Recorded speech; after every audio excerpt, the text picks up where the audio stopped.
Friends, welcome to the 6 in our series on reflecting on our journey with a Methodist way of life. My name's David Goodall. I serve as the District Mission Enabler in the Yorkshire West Methodist District, and I'm delighted today to be joined by Mark and by Rach for a conversation around the open stations and the other one that I've forgotten, station of a Methodist way of life that we will station that we will come to in a moment. This is the last of our 6 videos in this series, and you can find out more about a Methodist way of life on the Methodist Church website. So let us just take a moment to refamiliarise ourselves with each other and to share a little bit more about us. And so, what we've got an interesting fact for us today is to share something that we have done unusual recently. What thing have we done unusually recently, or recently done unusually? Has anyone got anything to start off with?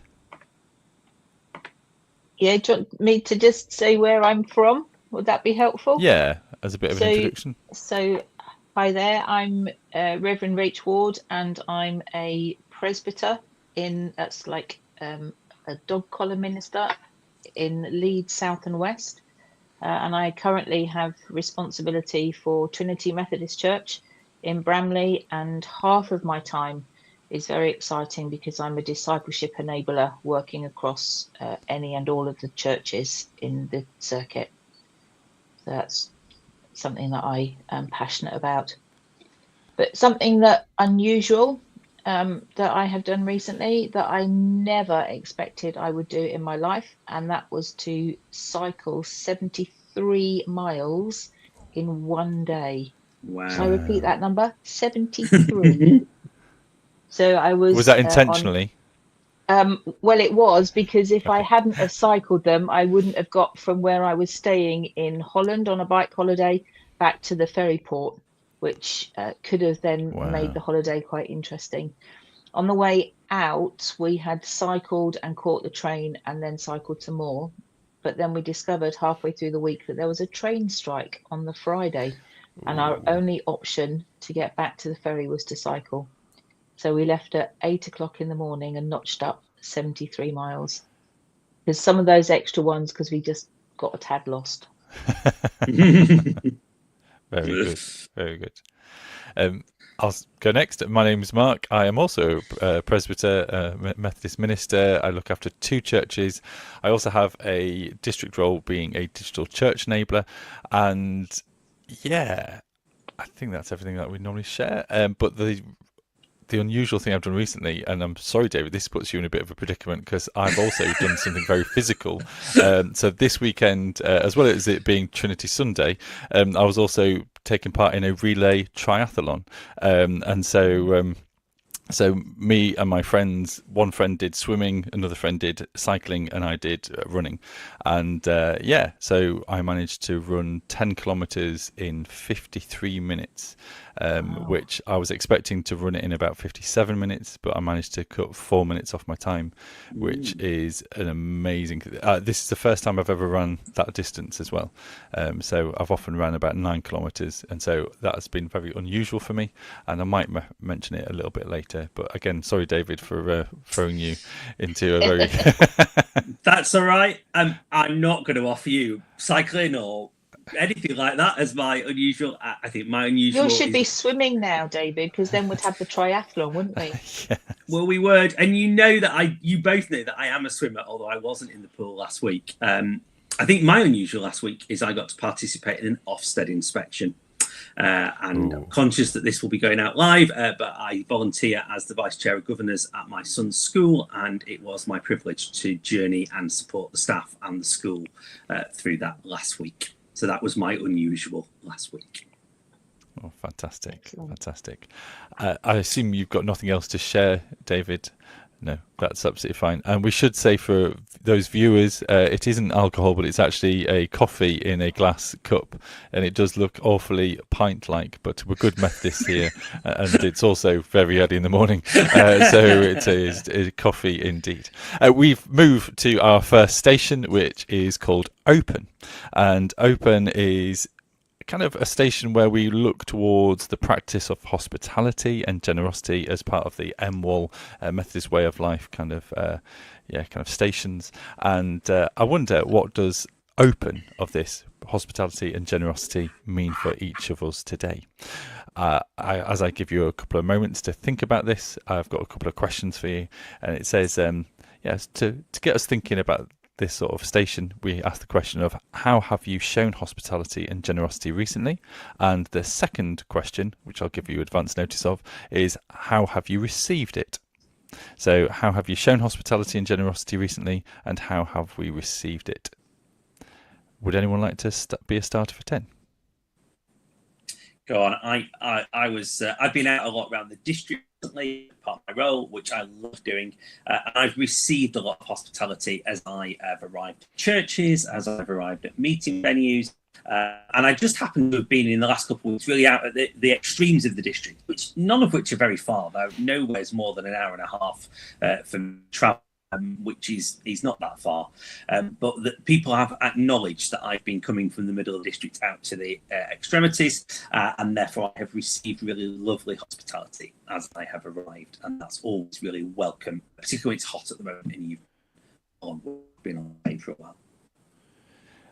David, can I just ask, for those who might not be used to our district or otherwise, when you talk about the extremities of the district, are you on about geography here, or is it just that it's a long way away, or? I think geography. So some of you will know that the furthest and most northwesterly church is at Bentham, and I was up there preaching for Pentecost Sunday the other day, which is just great, and it's sunny. It was really, the hills are really good. And then yesterday I was in Holmfirth, which is on the edge of industrial Huddersfield, at the other point of the district. So yeah, just where my services have been the last couple of weeks, and really lovely. The hospitality you get when you go to Bentham is great, but I also allow myself to stop at Greg's in Skipton on the way up, about 45 minutes way through the journey. So that's also a bit of self-hospitality. So you've received it well. Yeah. Jolly good. Rachel? I looked up a little bit of this station. And the open is about having an attitude of openness to others, being open-minded and open-hearted and generous and hospitable. And we had a baptism at church yesterday, and I have to say I've never experienced anything like it in a British Methodist church before, and it was amazing. So we had a Nigerian-style baptism. And I wanted the family to feel very much at home. So I'd asked them if they would like to sing a song in their mother tongue, which I think is Ibu. I think that was right. Anyway, I heard from the family, and what they wanted to do was to dance from the foyer at the back of the church right the way up to the altar, that sense of coming before God. And they sent me a YouTube video that we were able to use, and it was just amazing. I have 2 left feet and I'm very, very self-conscious, but I thought, well, if I'm going to ask everybody else to, then I have to as well. And I couldn't believe the number of people who went to the back and danced to the front as we brought food and goods to celebrate as well. And just such an incredible atmosphere. Very much out of the comfort zone for British Methodists. Chimdi describes our worship as quiet normally, but she said we really joined in with the African praise and worship. And I just think that was a wonderful gift that the church gave, to offer that hospitality, to do things outside of our comfort zone, but actually we loved it. It just was amazing. Good. That sounds fab. And especially to be able to partake in a different culture of it and different style of it, rather than just kind of, we have a really multicultural, eclectic congregation, and gradually, bit by bit, we've kind of moved towards a more multicultural kind of worship, I guess. There's a way to go, but yesterday was just such a wonderful gift from them to us, and the family are just saying they were blown away at how the church responded and accepted the invitation. Yeah. So all of that comes into open, doesn't it? Yeah, fantastic. I think it does, and I think what's really nice about that, Rach, is that so often this station becomes about coffee and cake, and I've no objection to coffee and cake, but actually, I think you've picked up on that real sense of the spirit behind it, and I think I think that's really positive, and I think it can be generous in so many different ways. And I saw some videos yesterday, and it was great to see the generosity of the gifts that were brought for the community, and I guess for the food bank. Guessing from what I saw, that openness and generosity come together, and I think that's just really great. It's at this point It's I share about, a bit. Oh, sorry, Mark. I was just going to say it's Carry on. about generosity of heart and mind as well as kind of that gift, isn't it? Yeah. Go on, Mark. Sorry.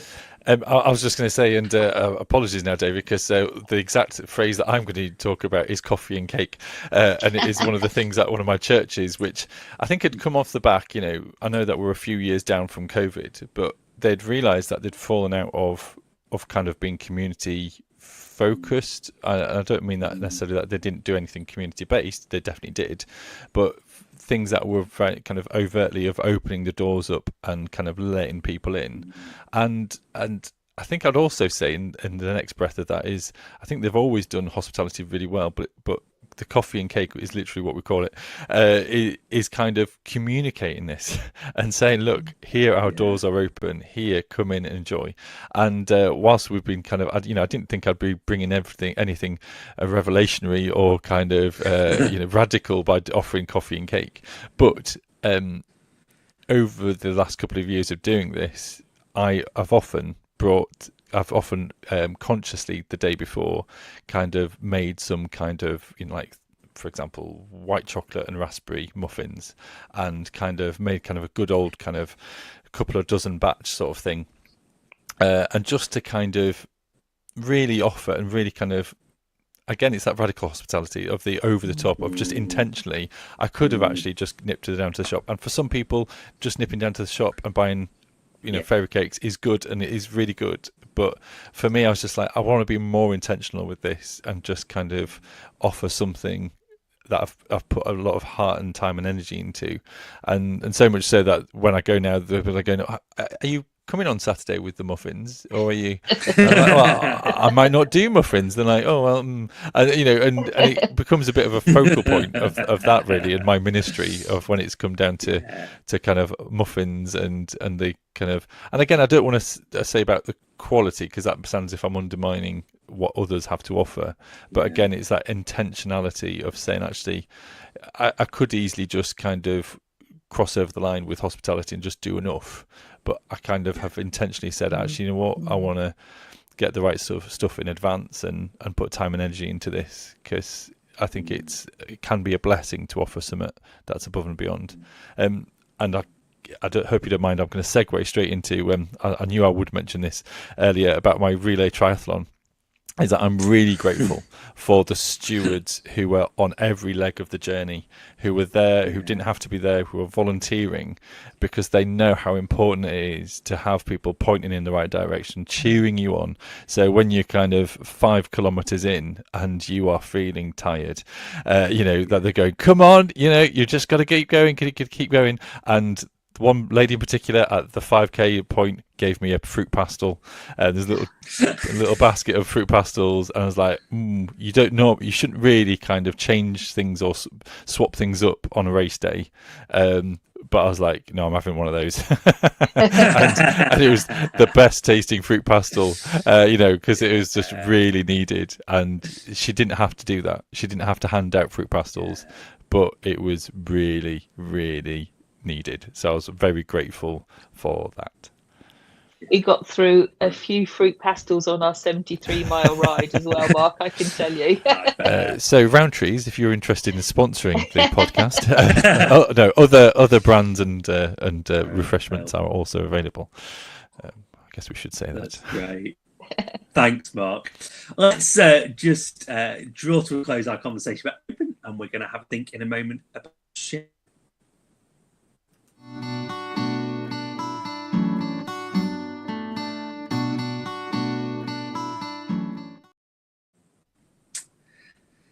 The share station is one of the evangelism stations in a Methodist way of life, and the commitment at the station is that we share our faith. It goes along with the tell station and the live station, and it reminds us as Christians we are people of good news. I was listening to a podcast yesterday hosted by Theos, the think. And the person hosting the podcast was saying, I don't really like labels. And when I say I'm still an evangelical, people get frustrated with me. But actually, I am a person of good news. And as a person of good news, I am called to share it. And I would wholeheartedly agree with what she was saying on the podcast yesterday, that we have good news to share. And we're recording the day after Trinity Sunday as we come to the end of that season of Lent and Easter and Pentecost, and remembering all that good news of Jesus. So I wonder how we feel about this station, friends. I wonder whether we feel uncomfortable about it or excited by it. And I wonder, as we reflect where we've shared our faith recently, or maybe where we see opportunities to share faith coming up, where's that been for you? We had an unusual episode last week. So at Trinity on a Wednesday, we have something called Jigsaw, which is an open invitation, like a warm space. Lots going on.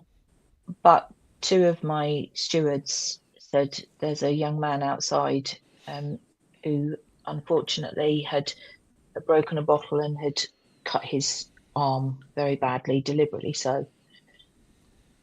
And at the time, he didn't want an ambulance being called or anything like that. And I just felt I couldn't leave him on his own. And as I walked round the corner out loud, I just said, Lord, give me wisdom. And I was able to talk with him, although at that point, he didn't really want anybody with him. But I noticed he'd got a cigarette with him. So I was able to offer him a light for the cigarette, because that was what he really needed at that time. And when I came back, he allowed me to sit with him. And just to sit in that presence, sometimes sharing isn't about having to use words either. It was just being with him so that he knew that he wasn't on his own, and talking to him about the things that were important to him. He did say to me that he felt that God deals out cards, and then it's up to us how we use those cards in life. So that was an important handle, really, to be able to open up and talk about the love of God, just very gently, but to say to him that the God I knew was a God who loved us unconditionally and wanted the best for us. And as a church, we've continued to pray for him, and my prayer is that he might just come back.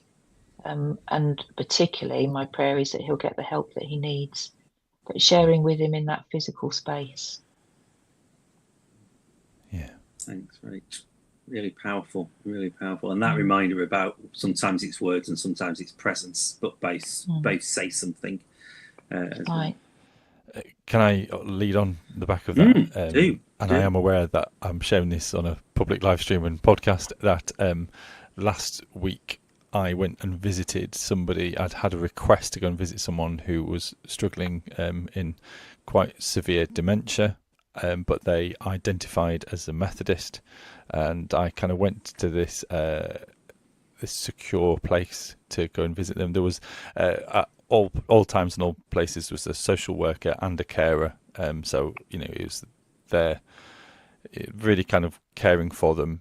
But as soon as I was there, they seemed quiet and innocent and just kind of mellow. But as soon as they opened their mouth, they wanted to be out, and they were aggressive, physical, shouting. And I just thought, oh, heck, right.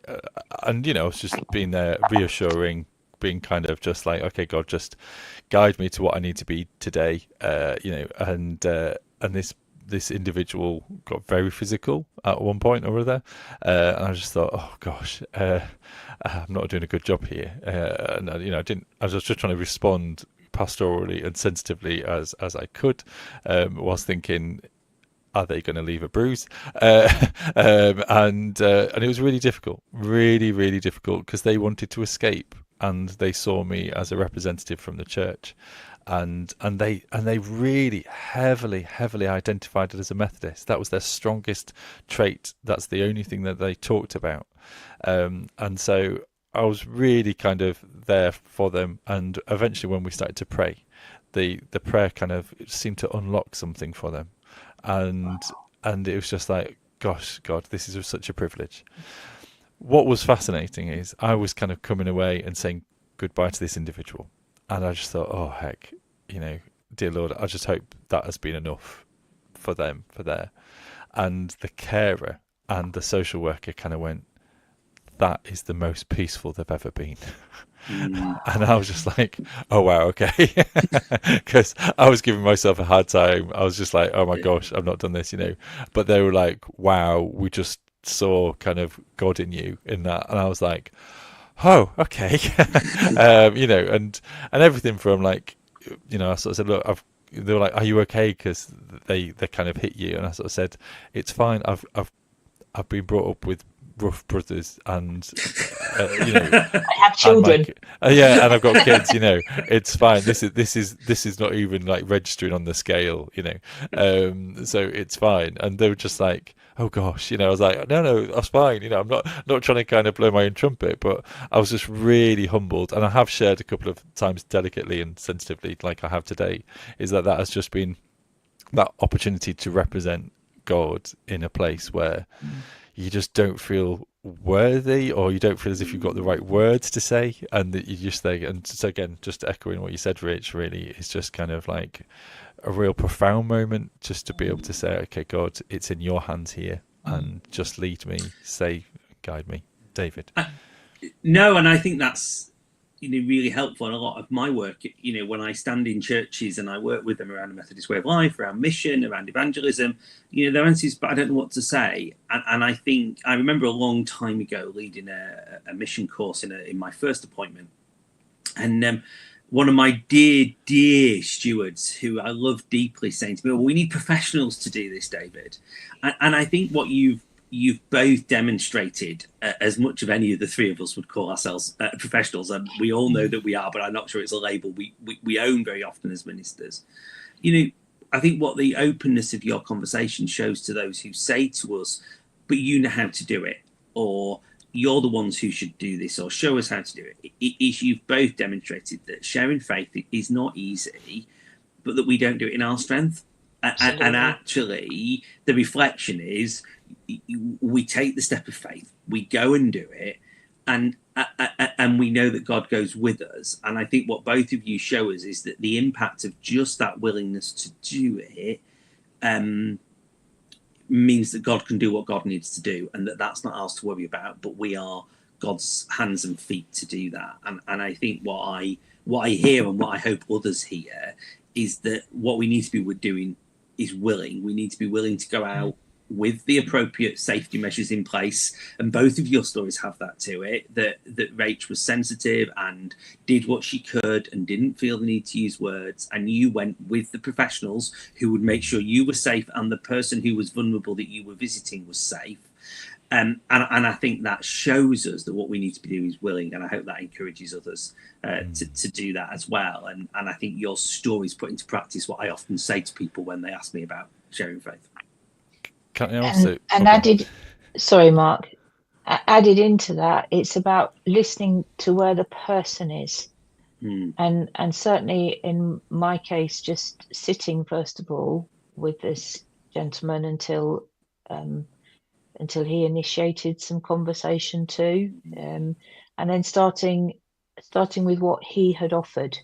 That's really important. It wasn't my place to go and sit there and start spouting gospel. That would have been completely inappropriate.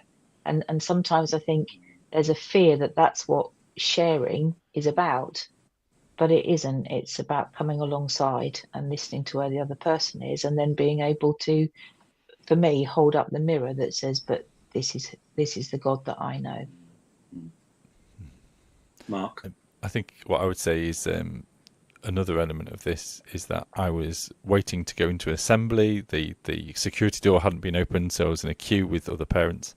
And one parent who I know reasonably well, we've been to each other's kids' parties, and they kind of went, "Oh gosh, how are your kids doing?" Because it's getting towards the end of term, and ours are struggling a little bit, And I sort of said, "Oh yeah, they're doing all right, but obviously for us, we're moving at the end of the term." And there's this sudden like, "Oh yeah, gosh, completely forgot."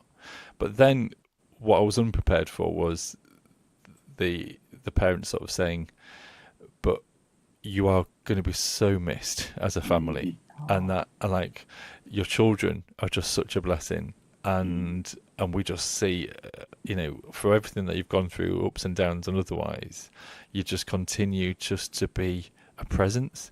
And I was just like, "Oh gosh, okay, wow," and yeah, and it was just really kind of took me off, that it wasn't just about, it's not always just about the kind of the big and the bold moments. It's actually about the day-to-day witness, and it hadn't even been some of that. I mean, I think we'd occasionally thought about it, but it wasn't, always at the front of the radar or the kind of the top of the list. It was just, we are just who we are, and I guess hopefully we reflect and I want to say drip a bit of grace and holiness as we go. I don't know what that means in imagery, but yeah. So I think I was really quite touched by that. And I think that's the tension, isn't it? And I think that's the tension for all of us as Christians, that we have this good news to share, and we don't want to be the people who stand on the street corners and shout at people. Others choose that as their way of sharing faith. I guess for knowing both of you, it's not our way. And we also want to be present. And then we also want to know when it's the moment to go a bit further and to take that leap of faith and to say something. And I think often also to be people who invite others to do that. And I think what our conversation today has shown is the importance of relationship in doing that. Is in the relationship when it's right to do that and when it's right to be slightly more explicit. And when it's not, and that again is about doing this with God. But I was also thinking about some of the people who might listen to this, and going back to the coffee and cake that you were referring to earlier, Mark, and that sense of opening our doors to people as churches, because often there are really good relationships with people, and actually I wonder how we encourage all of us as we're in those coffee and cake spaces, or the regular places we are as parents or as members of a neighbourhood, of when the relationship is ready for us to take it that step further, and maybe to say, "Have you thought about this for yourself?" Or, "We're doing something at church I'd like you to invite you to," because I think that's that then tension of holding those two things in balance. When we've got those longer term relationships, it can almost become more difficult to take that next step, but actually it's really important that we do that. Thank you, David. I'm aware of time and starting to kind of draw things together. But as we reflect and chat and challenge ourselves, it's good to think about what are we going to take away from today, or are there things that we're going to change as part of a result of this conversation? So I guess we want to start off with that question of what we're going to take away from today's conversation. The thing that's struck me in our conversation is this word representative, and how we are representatives of God. We hold that space, and very much being able to say, "God help us," and trusting that God will do the heavy work. I've heard that expression recently and I really like it, but just being willing to put ourselves in that space. And the thing that struck me when we were talking about open was, Mark, particularly with your muffins, you were saying about doing the extra, and that in the open we can do more than that generosity. But in the share, it was almost the opposite. It was like, "Lord, have I done enough?" But actually enough is also okay, because God takes both the extra and the enough, and God will do what God needs to do. And we just have to be in the right spaces, don't we? I mean, that sounds fantastic to finish on personally, but is there any other? God takes the extra and the enough. Go on, David. I think I want to say I'm just taking away a real sense of blessing from listening to our conversation, and reminded, So often we hear a narrative which is the church is not, and what we hear this morning is the stories of the church being what God calls us to be, and that really encouraging.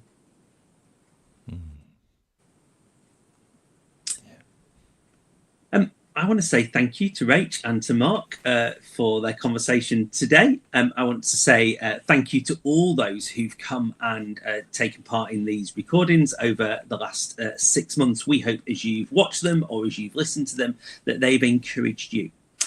We hope that you've seen in these videos how it is so simple to use these questions on the Methodist Way of Life Pocket Guide, which offers you these reflection questions, but actually how deep you can get in just half an hour by drawing on what's happened in the last 2 or 3 weeks. And we hope that by watching the videos, you may be encouraged to order some of the pocket guides from Methodist Publishing and to have a go at this, maybe with a friend, in a small group in your church, over your coffee and cake, wherever it is that you might do that. And we hope these videos encourage you.